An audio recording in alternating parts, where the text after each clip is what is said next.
Ito pala yung itsura ng Tagaytay Highlands. Malapit na siya sa lake. Tapos may taal. Ayan guys, oh. Ang ganda pa ng kalsada nila dito.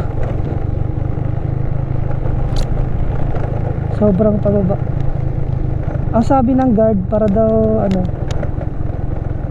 iwanan daw muna yung motor dun sa, meron silang yung lugar na tinatawag na pwede mapagparkingan. Hindi kasi daw pwede yung motor dun sa peak na sinasabi na yung pupuntahan na atin.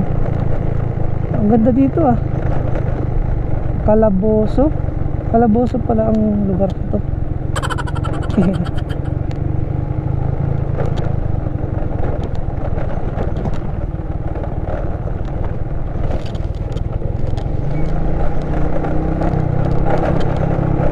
Wala pa namang signal. Tatanong tayo dito kay kuya. Sir, magtatanong lang po, saan ba yung inspection area? Diretso pa? Sa camera. Camera? Okay, salamat po. Sige sir, thank you.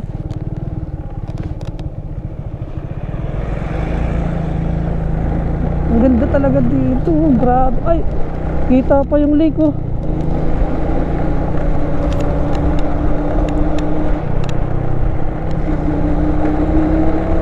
Kakaiba tong lugar na to guys. First time ko lang dito. Ayun, ang ganda, grabe. Ang solid ng view. Andun yung bundok na, hindi ko alam kung anong bundok ba yan. Bundok ba ng Batangas yan?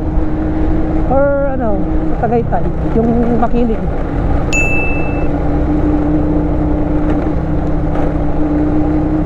Three minutes away na lang.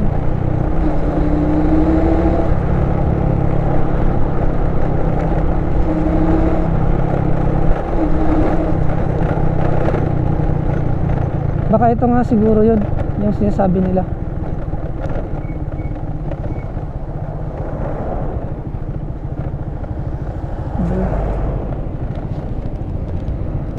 Ay, employee shuttle terminal dyan, eh.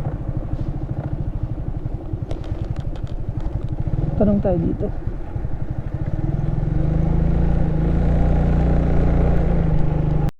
Four hours later.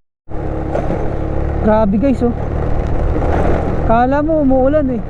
Pero yan, hamog yan.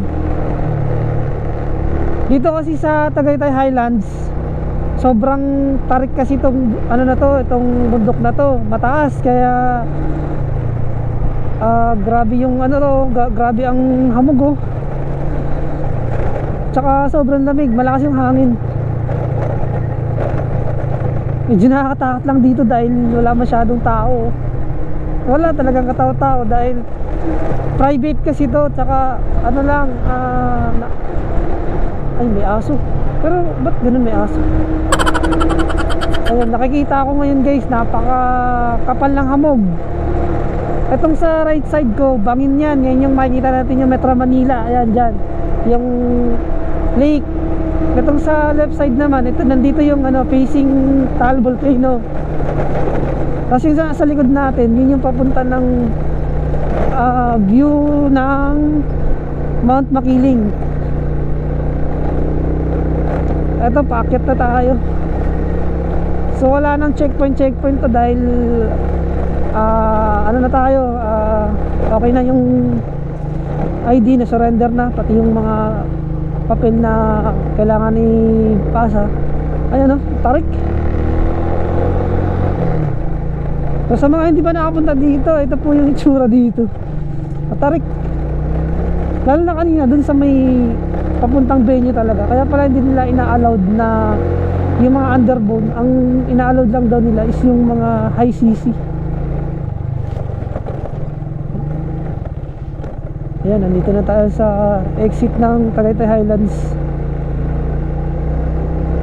Etong nasa kanan, yung paakyat, nakalimutan ko na kung anong tawag sa park na yan. Hindi siya People's Park. Overlooking din siya. Same din siya dun sa pinuntahan natin kanina. Ayun, wow, kapal ng hamog talaga. Lamig.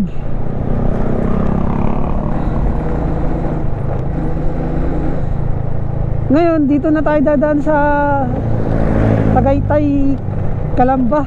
Hindi na tayo babalik doon sa pinanggalingan kanina, doon sa may pababa, sa may bukid. Nakakatakot na kasi doon. Delikado doon, walang kailaw-ilaw, sobrang dilim, tapos rough road pa yung ibang part ng kalsada ron.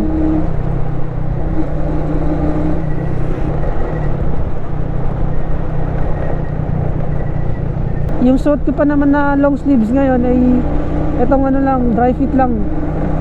Dapat pala pag pupunta ka talaga dito sa Tagaytay, guys, dapat may dala kang jacket para ready ka.